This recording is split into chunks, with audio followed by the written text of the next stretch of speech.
it's so disturbing, quite disturbing, that a lot of the things you read about our investigation and prosecution, there are quite a number of it are far from the truth. Far. And sometimes I sit down and I listen to TV commentaries, commentators, people talking on TV and the commentaries, and I begin to wonder, where did they get these stories from? And somebody will be telling us, because you are not giving us stories. How do I give you stories? Do you look for the stories? Will I be going from one media house to another to be sharing stories? No. As media, as civil society, you work with us. We need to collaborate. And that's what we have discovered in this job, for you to do what, because you see, everything you say as a civil society, practitioners, as media men, people believe you. And people run with it. And so it's extremely important for us to be very careful about what we say, particularly those of us who make commentaries on TVs. There are some of these programs that I must listen to before I leave my house. For example, the AIT, Kakaki. I don't miss it every day, except I have to get to office before 7. Occasionally, if I'm chanced, I listen to TVC. Journalist hangout. I don't normally do it in the evening, but when I get around 11, if I'm home on time, I listen to it, the repeat section. And I discovered that some of the things people say on some of these programs are not even correct in the first place. And these are the people that, are able to convince the mind of the public. So it's extremely important for us. Maybe before we leave this place today, we need to find a way. Because you must also understand that it's not everything we do that is expedient for us to put out there, because of the sensitive nature of our work. So maybe before you leave, after my address, after the engagement, we just find probably a way of working together, in a way that you will understand what we're doing, so that before you go out there, at least have a bit of understanding of what we do, so that you know what to take out to the public. So on this note, once again, I want to thank you very much for coming. First of all, I'd like to brief you about a few innovations we have brought in, and also some restructuring that are taking place in the EFCC. I want to talk to you about 3 main things. Majors in number one, the restructuring agenda we have embarked on, and there is the ongoing as well. And number 2, development in certain sectors of our economy. And number 3, the current prosecution of Yahaya Bello.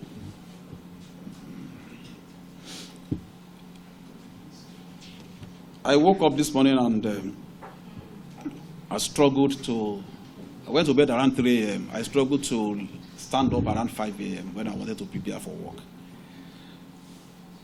So I sat on my bed trying to ruminate over what is going on and my schedule for the day. A proverb came to my mind, and I want to encourage you with that proverb. The elders have a saying in my place. A ram. A ram usually have a big scrotum. You know a ram? You've eaten ram before. With testicles in the scrotum, always big. And anytime the ram is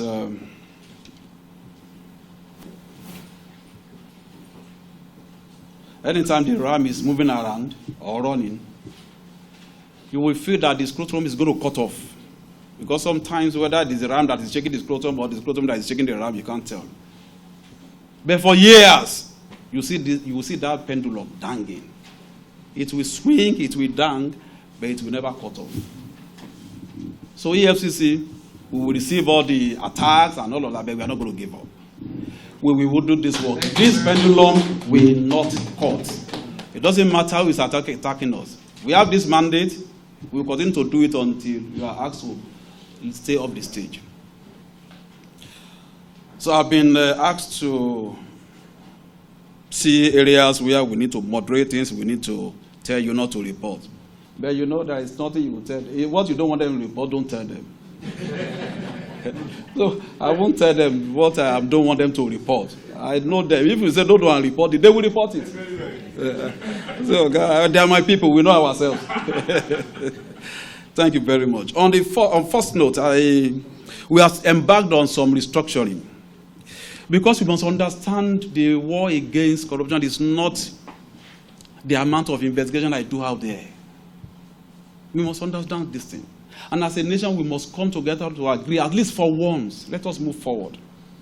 Let us get out of this mess for once. But it's like, as much as we plead with people to see the reason why we need to come together and fight this battle, the more difficult things become. As if people don't even understand. And I've said this before, and I'm going to say it again. If EFCC fails, I've not failed, though. I've never failed, and I won't fail. It is all of us. It is Nigeria that has failed. Because he who comes to equity. So hands must be clean. I'm not proud of any operative who indulges in corruption.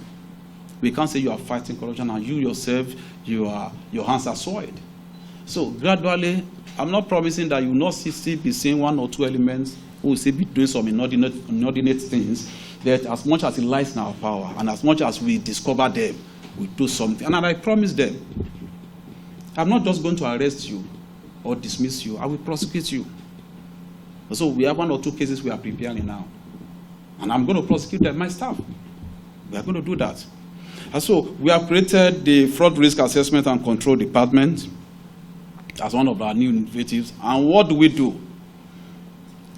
I spoke about this during the launch of our program at Yaradua Center a couple of months ago, the Interfaith Manual, Teaching Manual, and our Prevention Program. And I said we are going to start with the villa. Some people went to town and I said I wanted to investigate the president. I said I wanted to investigate the CGN, and some people are even saying they will pray for me, as if I said something new. They wouldn't even understand what I was even talking about. Now, the essence of doing that is for us to look at our systems and processes. Gentlemen, if we don't address the problems with our systems and processes, 1,000 EFCC with 1 million ICPC will not do anything. But when we go, look, countries where they are able to mitigate the effect of corruption, there are countries that understand or put processes in place, block leakages, and things that can deter people from corruption. That is the best and the fastest and the surest way of fighting corruption. And so what we did is to look at our processes. And I said we began with the State House. So when we talk of State House, there is nothing so special there. What we did was so special in terms of the fact that, relating to the fact that it's a place we can't go into. No. We discussed with the president. Said, look, Ola, go and do your work. And we sat here last month. We wrote a letter to the chief of staff.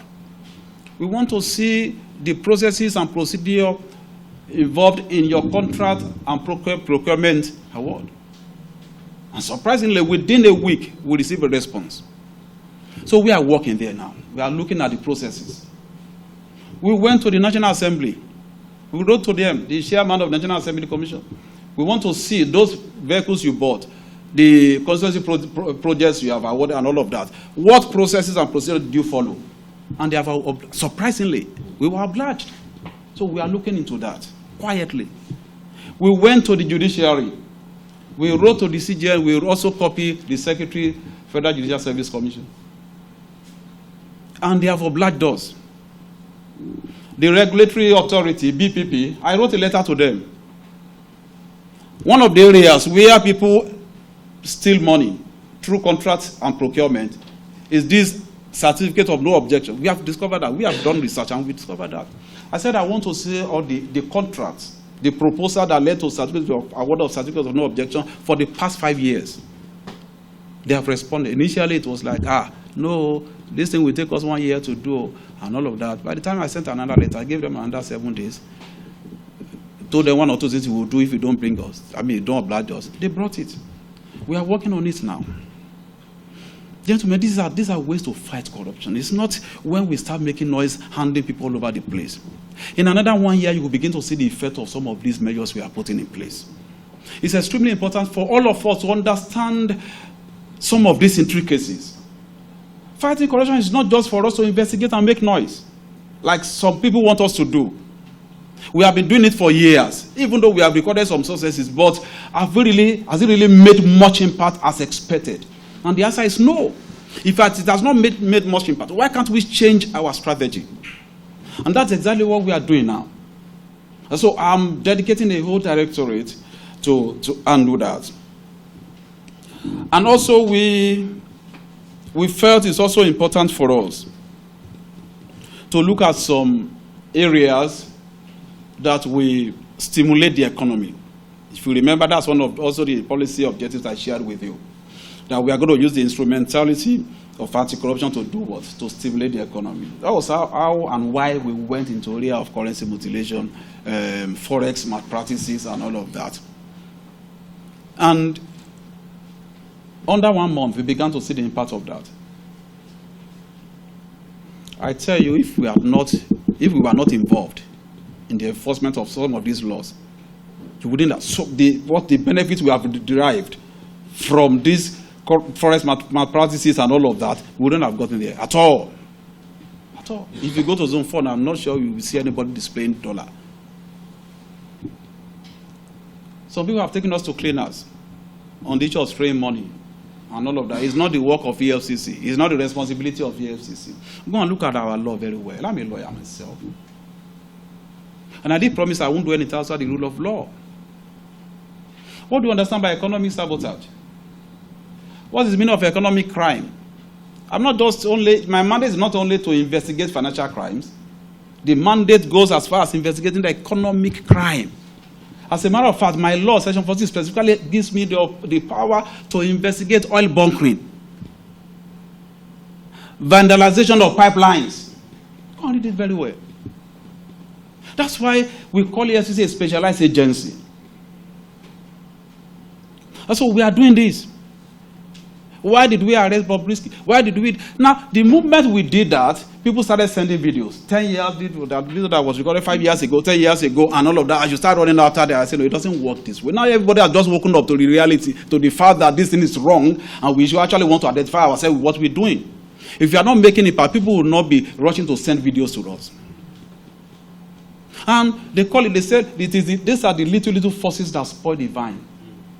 If you don't handle those things, if you don't create that economic sanity in the minds of our people or in our environment, you will not get there. There is no nation that is built or thrives on lawlessness. No nation. No matter how trivial you think the law is, we are going to apply it as far as it affects our economy. We are going to do that. And we don't have any apology. If it is not within my mandate, let the court pronounce on that. Anybody who is angry that I'm arresting people who are mutilating our currency, as if that is a word practice, as if that we are taking pride in that, let the person go and challenge that power to prosecute, to investigate and prosecute in court. And let the court tell me I don't have the power to do it, and I will stop immediately. And I say, it's not about me. It's about this country. We cannot afford. What system do we want to be killed to the one coming behind us? I will get there. If you don't start now. So those areas we are going to, Yahoo boys.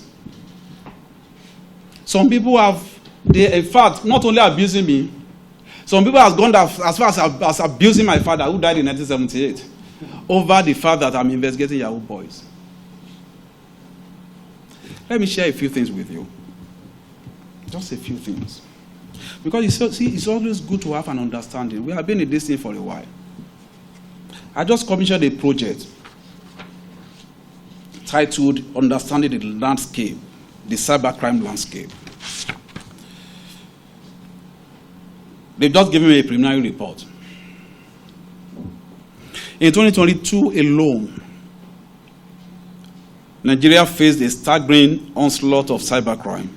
This thing you call Yahoo Yahoo. Why you harassing all these small boys all over the place? It's not small. It's not small. 2022 alone, I'm waiting for the report of 2023. We discovered that more than 71% of Nigerian industries, companies and firms fell victim to cybercrime. More than 71% of these companies you see in Nigeria are operating. Now, which company is happy or will thrive on this kind of a thing?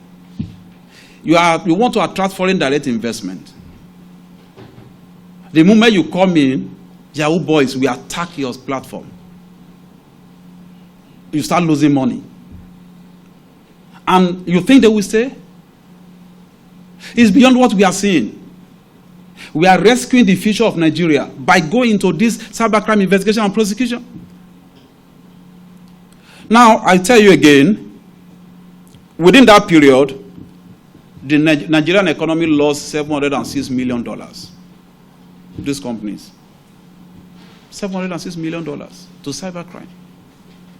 To the activities of these guys, you call Yahoo boys, that we don't take them serious now. Not knowing that we are sitting on a keg of gunpowder. And I go further.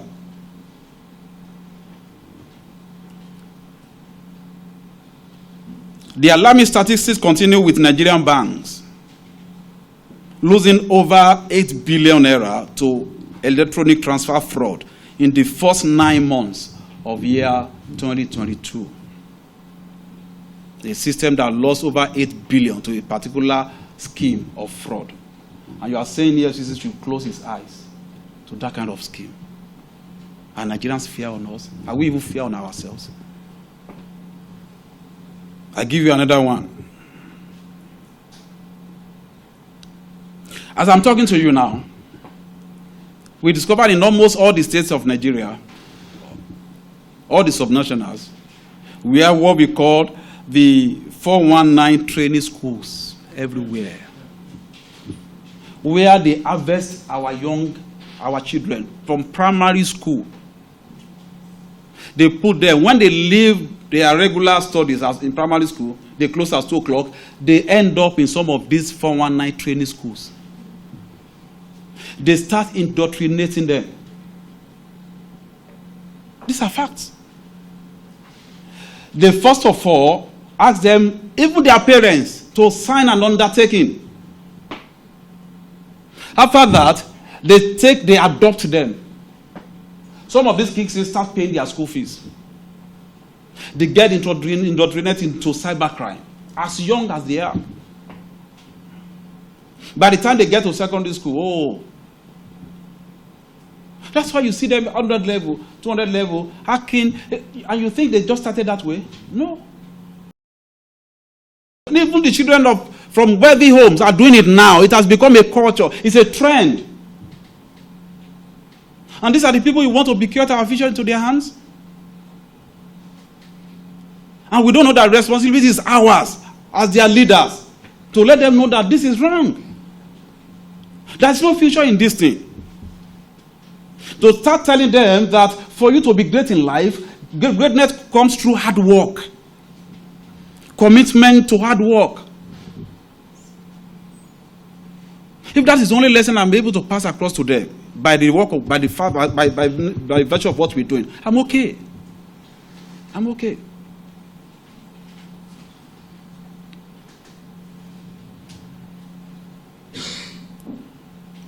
Now, why Nigeria's yearly loss to internet fraud amounted to over $500 million in 1 year. In 1 year to internet fraud. According to, this is not even my report, this is report of Nigeria Communications Company, NCC. I mean Communications Commission, NCC. Now for context, what we call the BEC, the Business Email Compromise scam, as a category of cybercrime, is a prominent nuisance as it accounts for 40% of all cybercrimes losses across the world. And it's one of the top 4 major cybercrime threats. Do you know now all over the world that cybercrime is the 3rd largest GDP, attracts the 3rd largest GDP in the world? Go and do your research. Attracts as much as $14 trillion, the 3rd largest GDP, after US, China, is cybercrime. And you want us to sit down here and close our eyes to that? According to the FBI report, between 2018 and 2021, over $43 billion was lost in BECs globally. And according to the email security website, Africa accounts for 60% of all the BEDs actors, not victims, people perpetrating this act. Africa accounts for 60%. And of all the BED actors in a regional distribution level, while Nigeria accounts for approximately 50% of all the BECs actors globally.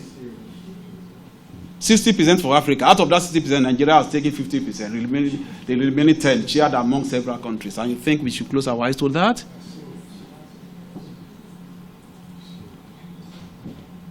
This is just a bit of what we have discovered.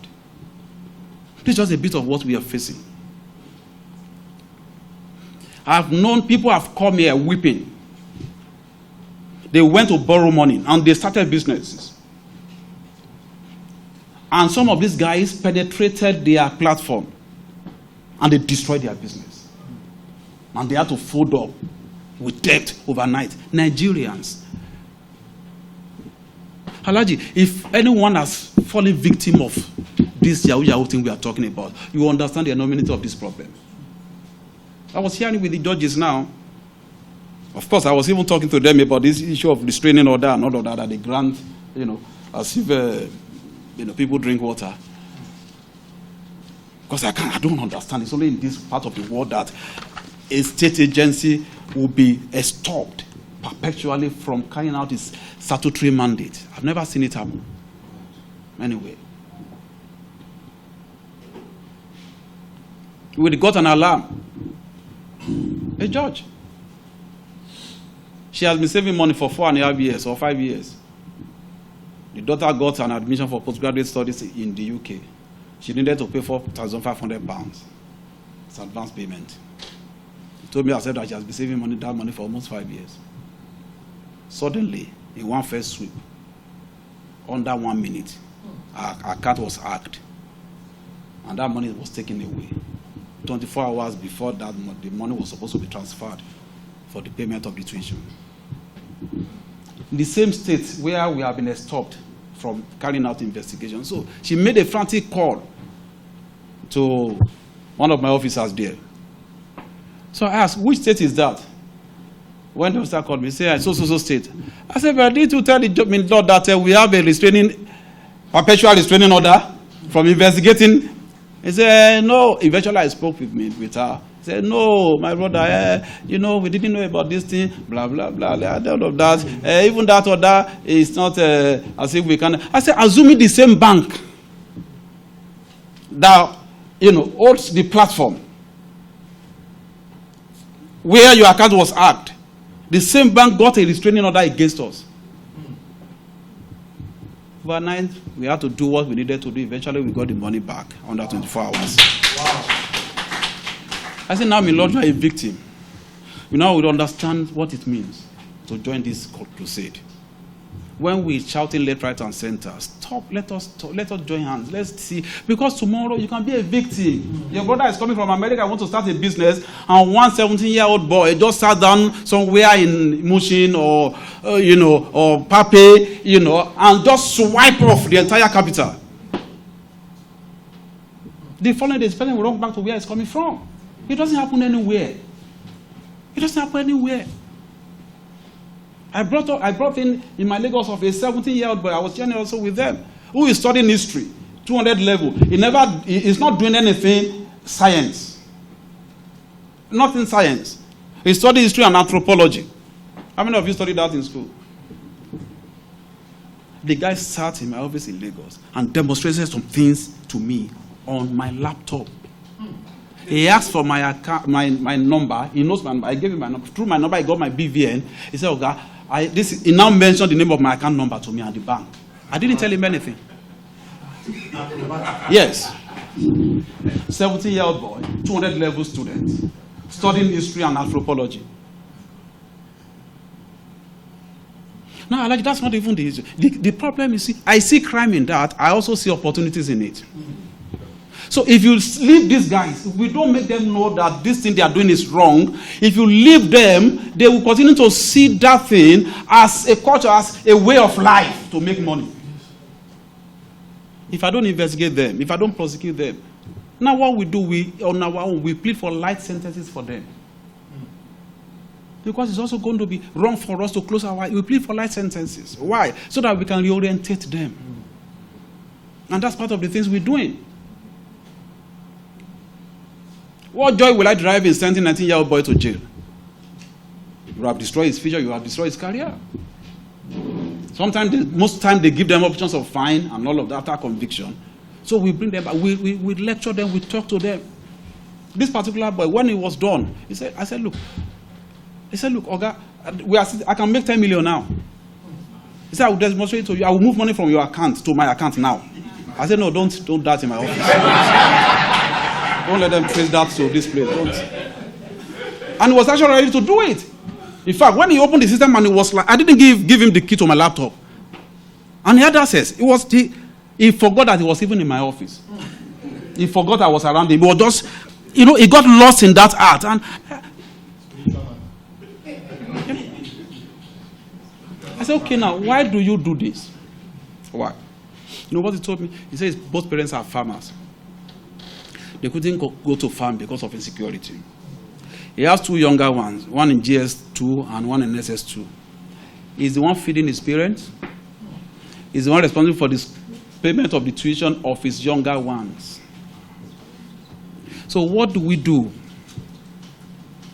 In as much as I want to do my job, like I said, I saw a big gate in that guy.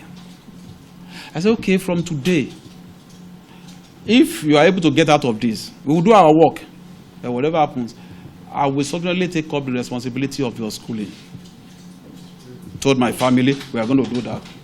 I spoke to one of my friends who is also ready to help to take up the schooling of the SSS2 guy.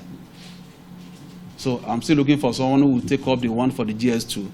Maybe Chu Sakuna will help me do that. So these are the challenges we are facing. And so for people to just sit down out there and begin to condemn EFCC, they don't even have an iota of what we're doing. You don't even understand the enormity of the problems. You don't. Now we are coming up with what we call the Cybercrime Research Center as part of the project in our new academy, where we'll bring some of these boys during the vacation, the way they are capturing them, the way we have for one night training school. We're also going to come up with a hub that will help us to channel those skills. You can imagine somebody who never studied science. Imagine his proficiency in handling systems, hacking website. Now, assuming that guy that skills is channeled towards positive things, you can imagine the contribution he will make towards the economic development. So those are things we're doing. Those are the innovations we are bringing into this work.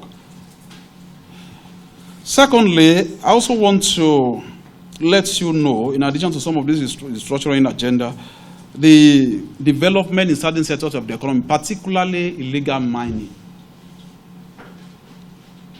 We are going very seriously into the area of illegal mining.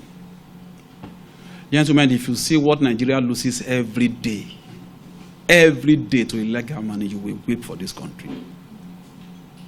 And these are areas where a lot of people don't even understand how the process is involved. So I'm talking to you. In fact, one of my key officers that I now brought in as my chief of staff is doing so much in that area, in his former zone in Ilorin. As at the last count, how many trucks of mineral resources have we seized? 40, sir. We have over 40. You know what that means? Of lithium and all kinds of expensive raw natural resources. Over 40 trucks. Nigerians are the ones doing it for them. Taking them to the mining sites, doing the excavation, doing the transportation, doing the loading. They must have passed through ports to ship that thing out. So we are seriously going to that. We are going to prosecute them. In fact, we started some prosecutions as well. Yes, sir. Yeah. We're going to give you details of how much we are able to recover from that. We have started recovering money. How I wish our opinion leaders can just take time to understand what we are doing. Right here with me, I have the copy of the judgment of the Kogi State High Court. The man approached the High Court for the enforcement of his fundamental rights. And concluding his judgment,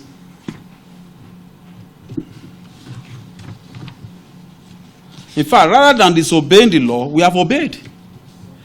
Honorable Justice Issa Jamin Abdullahi, a man I respect so much, and I was so smart, a man. I will read to you the last 2-3 paragraphs of his judgment. He said, I am under no illusion that under the laws of this country, and having regard to the provisions of the EFCC Act 2004, the Commission cannot be restrained from carrying out criminal investigation and prosecution of any citizen of this country. However, the exercise of these powers is subject to the overriding provisions of the Constitution or any subsisting order of court, and he quoted some judgments, IGP versus Uba, and so on. And he went further to say that the applicant having established, that was Yahaya Bello, established infringement or threatened infringement of his right. He didn't say infringement, or threatened infringement of his right by the respondent, which was EFCC, is now entitled to benefit from the long-standing principle and legal maxim, ubi jus, ibi remedium, as it is central to the cardinal principle of administration of justice, that where injury is established or imminent, there must always be a remedy. And he quoted some other judgments. The applicant, no doubt, is entitled to the grant of some protective reliefs. While I am inclined to grant the orders sought by the applicant in this application, I can only grant them subject to what is permissible under our laws. It has been repetitively made clear in this judgment that the respondent cannot be restrained, as EFCC, from exercising its statutory mandate to investigate and prosecute persons or authorities reasonably suspected of having committed financial crimes as obligated under its Establishment Act. Accordingly, I will make no such order. And he gave us some citations. And if I may add, prosecution. Now, looking at the orders sought by the applicant, I am inclined to grant them subject to some alterations, which in my view will meet the justice of this case, as in following terms. An order is hereby granted, enforcing the fundamental rights of the applicant, that was Yahaya Bello, to liberty and freedom of movement and fair hearing, by restraining the respondent, that was EFCC, by themselves, their agents, servants, or privies, from continuing to harass, threaten, to arrest or detain, or in any manner whatsoever arresting, detaining, or persecuting the applicant, or I think he wanted to write prosecuting the applicant, on the basis of criminal charges now pending before the Federal High Court. We had filed our charges then. Now, without prejudice to the power of the said Federal High Court to make any other as it may deem just in the determination of the rights of the applicant, and the respondent as may be submitted to them, to her for consideration and determination.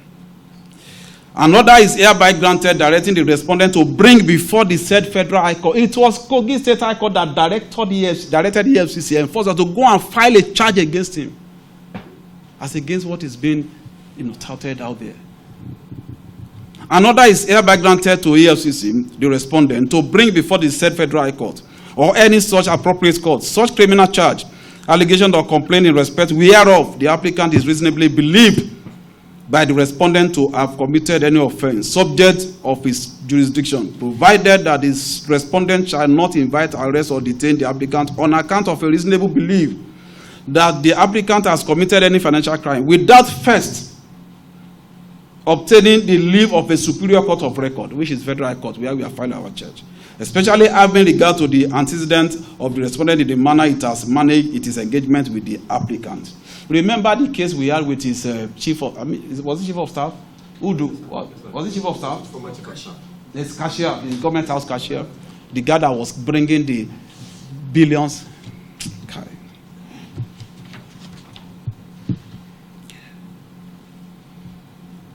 I'm so passionate about the need for us to move forward in this country. A sitting governor, because he knows he's going, you move money. I mean, the particulars of offense is there. It's before court. Go and check it. Apply for our processes, please. You will get some of these particulars of offense there. Move money directly from government to bring the change. Use it to pay the child school fee in advance. In advance. Dollars. How much? 70 what? Total is over almost 800.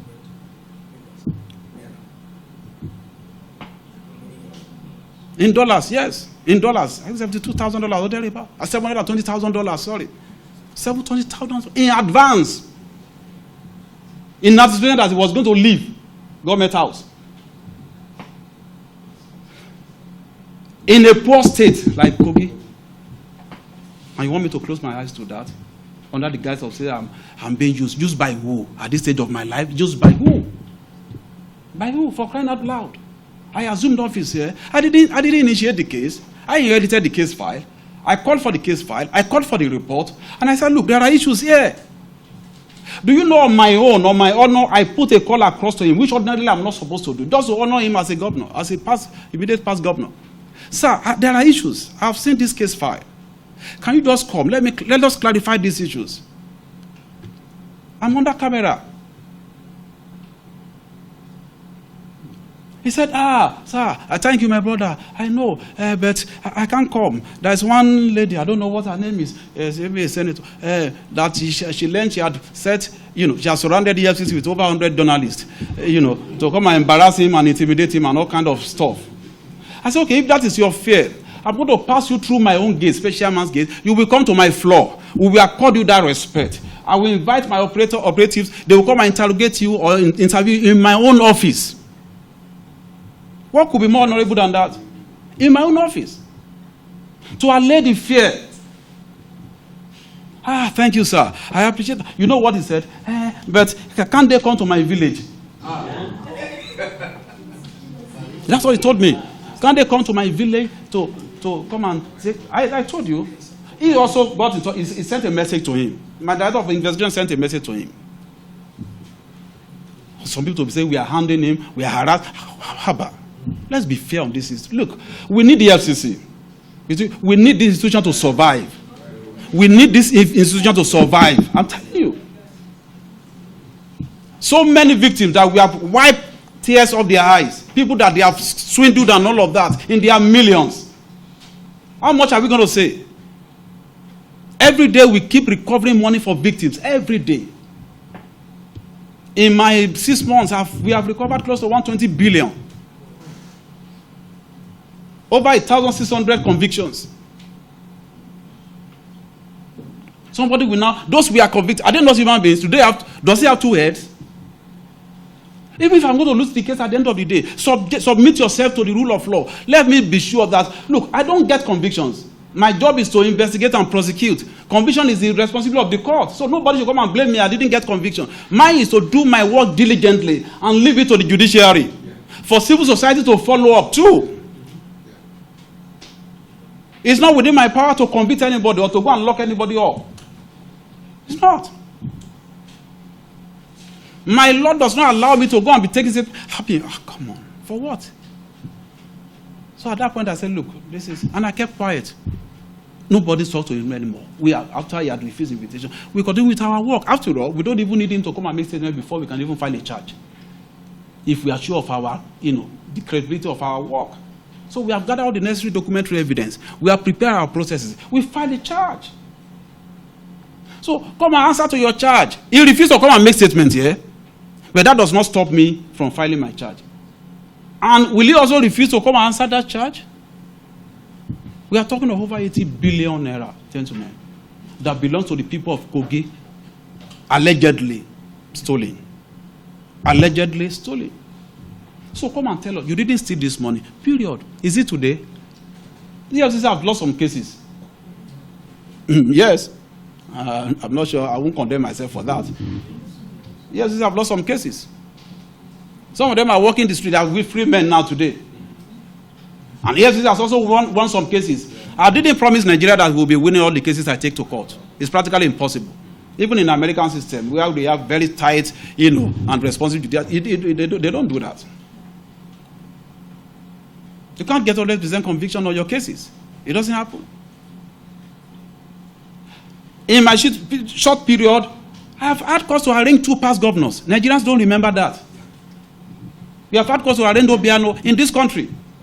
The man came, he went to court, surrendered himself. We gave him his passport, he went abroad, came back honorably, went to court, submitted to the jurisdiction of the court. On the day of arraignment, the court granted him bail. He's walking free now. We are in court together. Simple. Simple. Abdul Fattah Ahmed, who had left government house how many years ago? I said, look, this case must not die. Give me all these high-profile cases. We'll review them. There is a predication here. We are going to court. I can't tell you the pressure. We virtually filed our charge. He came, presented himself before the court. He was also granted bail. The matter is ongoing. See, the problem is, if we allow this thing to go this way, I don't have a moral right to run after anybody to say I want to investigate anybody in Nigeria. We better proscribe the EFCC. If anybody will be taking us to cleaners because they telling us we are flouting law. Which law did I flout here? I've read it to you now. Which law did I flout? Now, when we filed the charge, I wasn't the judge. The judge saw predication in our case, and he gave us, this is it, he gave us a warrant of arrest, a Federal Republic of Nigeria, not even EFCC. In other words, this is binding on all forces, all law enforcement forces in Nigeria. Federal Republic of Nigeria versus Yahaya Bello. Anywhere you see him, arrest him and present him before this court. This is our order. This is the enrolled order.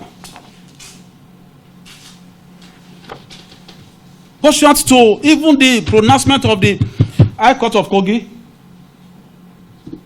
What has EFCC gone wrong? But I understand some of the people that we thought are crusaders, they are on the payroll of the man. And that's the truth. We are investigating it. Everyone who was involved in obstructing the arrest will be brought to book. Yes. If you are a governor today, you can't be a governor forever. We are building a case against everyone involved. Whether you are a governor or not, we are building a case. Let the whole public hear. We are building a case against those who obstructed justice. Yeah. You are sitting, you have immunity today, you won't have immunity forever. Not at all. This mess must stop. The president came out. What else do we want the president to do?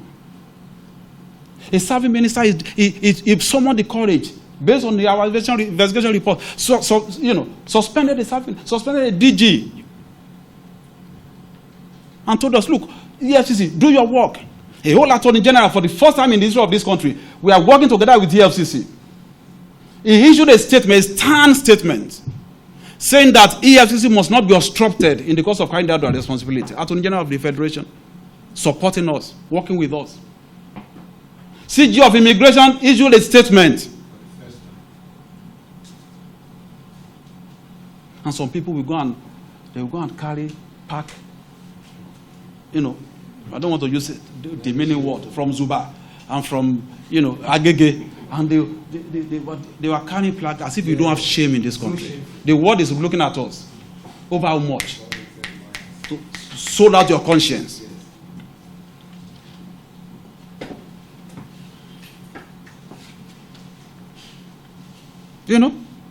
Sold out our conscience. As if we don't have conscience anymore. And this will be talking about building a nation. We'll be talking about fight. Is this the way to build a nation? I'm not against criticism. Look, sir, take us to cleaners if we do anything wrong. Before you even take me to cleaners, I would have taken myself to cleaners. I exercised patience. We would have gone after this man since January. Okay, after January, how are you? You are here. I had to exercise patience up until this time. I told my men, calm down. Let us follow due process. I'm not going to go after him if I don't get this order. And it was not until the day we got this order. I didn't go after this man. Do you know when we got there? I said, mount surveillance. We were there as early as 7 a.m. Mount surveillance. Don't cause breakdown of law and order. Our people mounted surveillance. So when eventually we got this order across to them, we were supposed to move in. That was when the governor came with his vehicle. Even though they are denying now that he didn't come on. When we have all the video evidence, you know the forensic evidence we have with us. And who is this man again? We met over 30 armed policemen, about 10 CTU, counterterrorism. I don't know what with him. His CSO is a senior DSS official. We met all these people there. I went with my gallant men, over 50 of them, armed to the teeth. We would have exchanged fire. Then if you had done it, there have been casualties. If I've killed 1 or 2 people in the crossfire, Adams, what will you be saying? Will you be proud to come and collaborate with me today? And that's what some people are condemning us for. Why did you break down the house? Why did you? The day I went for my screening, I was at the National Assembly. The issue of the invasion of Okrocha House became an issue. They took me up on that. Gentlemen, we are a sophisticated law enforcement. We are not military. This is EFCC. What we investigate is white-collar crime. There are certain things that may be lawful for us, but may not be expedient. Exchanging fire with other servicemen that day wasn't expedient for me, and nobody would have asked me to do that. I would have done it. I'm a lawyer. If I've killed 1 or 2 people or another uniformed man because I wanted to arrest somebody who committed white-collar crime, what would I do if I want to arrest a terrorist?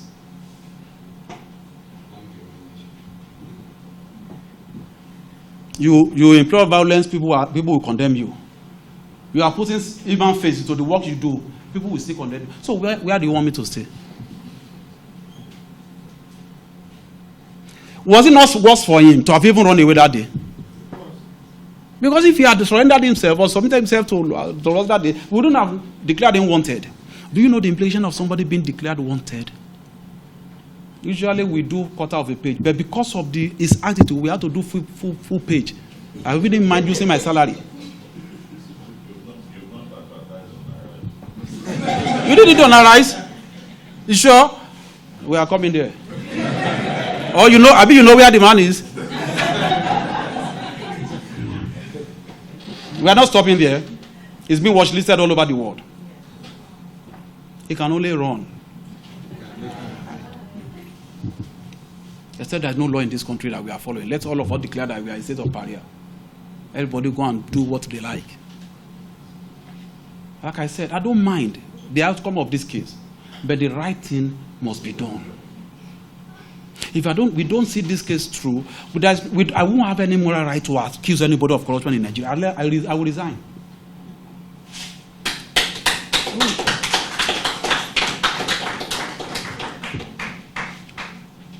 Do you know how much has been lost to corruption in this country? Do you know how much?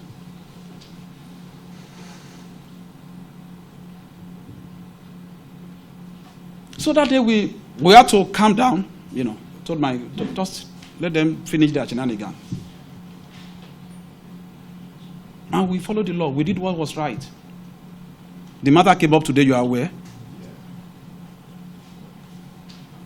The judge forced the SCN who represented him to get the service. So we have served him now to produce him in the next hearing. We will get there. It could take time. It may be rough. I don't mind the criticism. But we will get there. So it's important for us to understand this thing we are doing. The world is looking at us. They are looking at some of our civil society, some of your colleagues in the media, in the civil society, supporting some of these obnoxious acts. And they wonder, where are we going as a nation? One of the most respected legal practitioners in Nigeria is the current Attorney General of Nigeria, Honorable Attorney General. Very respected everywhere. If you could come up with such a stern statement in support of EFCC, must understand that we are doing the right thing. It's not everybody that can be swayed or influenced by money. No. By the grace of God, some of us have passed that level. We do the right thing, and we see to a logical conclusion. Like I said, I don't mind what the verdict will be eventually, but for me not to prosecute this case, then I'd rather go and withdraw case against Abdul Fattah Ahmed. I will go and withdraw case against Obiano. All the pending cases in court, even against Idris Ahmed. Because there's no moral justification for doing all those cases. If some people have suddenly seen a criminal suspect as a saint, that we are harassing, we are hounding, from where to where? There's nothing personal there. So the question is, why is he not submitting himself to the law? That's the question. Why is he not appearing before? Do they kill people there? Why is he not coming out? Why? Why?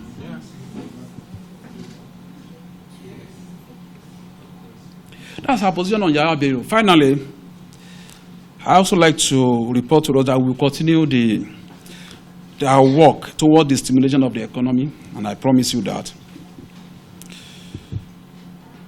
We observe due process in doing whatever we do.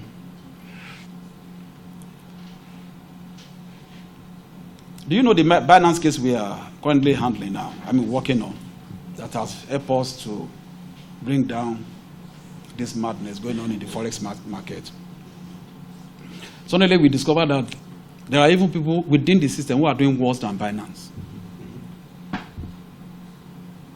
Because of the P2P and all of that. If you noticed, in the last 42 days ago, the dollar had started appreciating again. Maybe you didn't notice that. There was stability for 24 hours. And then the naira got devalued again by about 20-25 naira. I don't know whether you noticed that.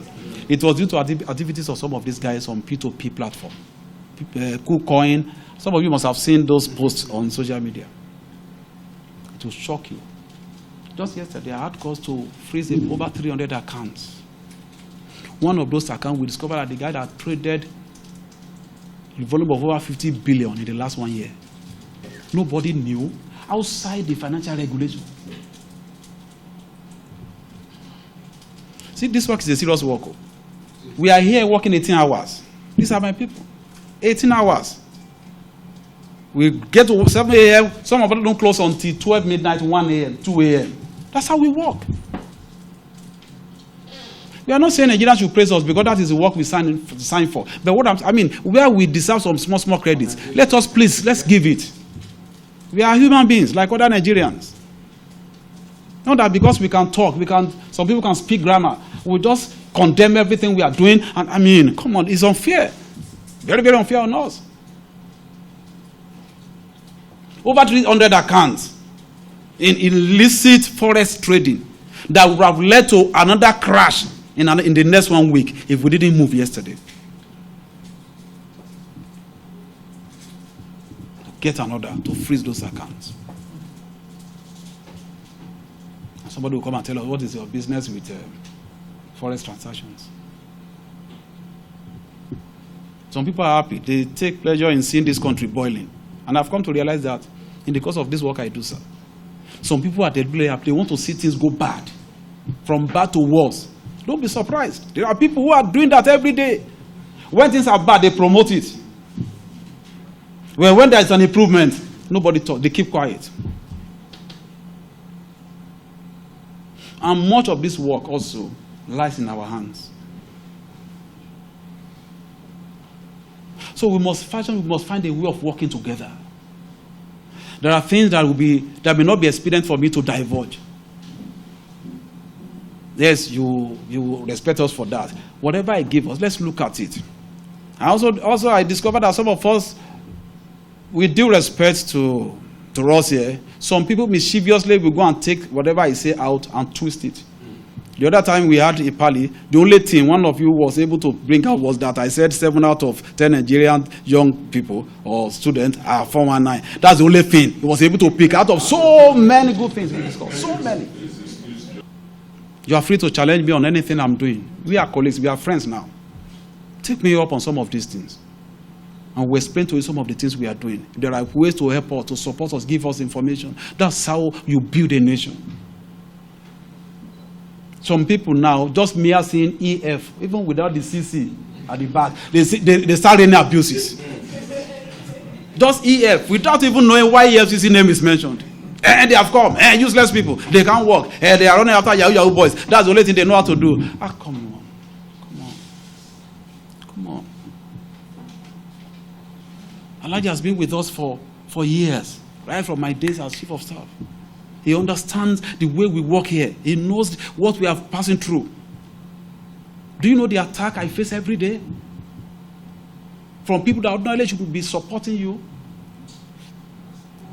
Do you know how many, what do you call those ritual places? Huh? Yes, how many places they have taken my name to, invoking all kinds of evil spirit, but it will not work. Shu Sakuna, do you agree with me? In any case, even if I die now in my 50s, nobody will say I die young.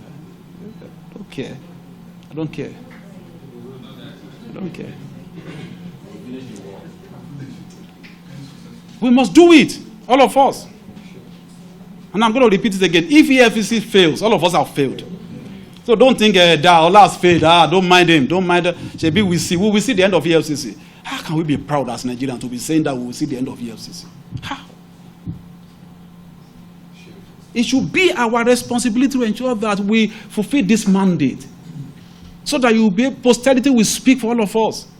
In your own time, you supported this crusade, and for the first time, we succeeded. Don't give us undue, support that we don't deserve. Let us just be objective in whatever we do. Let's be objective. I've given you some tips now. Go back, research into some of these things. For example, I've mentioned illegal mining. Research into some of these things. See how you can help us. Throw the challenge at us and see if we will not act. There is nobody that will not be touched, though. Nobody who has ever dipped his hand into the treasury that we know, we have evidence on, that will not be touched. And I promise Nigerians that.